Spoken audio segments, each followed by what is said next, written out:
আচ্ছা, রাজশাহী বিএনপি নেতাকর্মীরা কি ধ্বজভঙ্গ?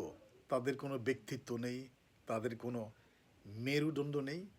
এই যে সমাজের নিকৃষ্ট দালাল শ্রেণীর রাজাকার শাবক যেভাবে বিএনপির ব্যানার ছিঁড়ে ফেলেছে, বিএনপির কি লজ্জা হয় না?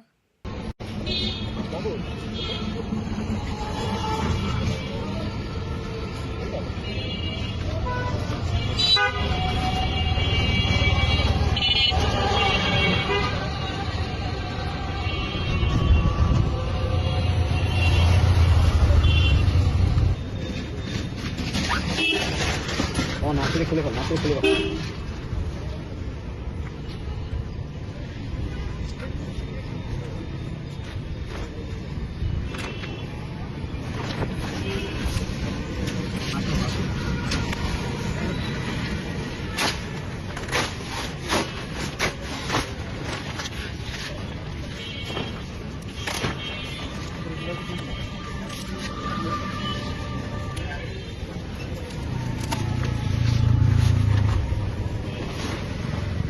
চিন্তা করুন, এইভাবে বিএনপিকে অপমান অপদস্থ করার পরেও, বিএনপির ব্যানার ফেস্টুন ছিঁড়ে ফেলার পরেও এই রাজাকার শাবক কিভাবে এখনো বিশেষ আপ্যায়ন থেকে দূরে থাকে একবার আপনি বলুন।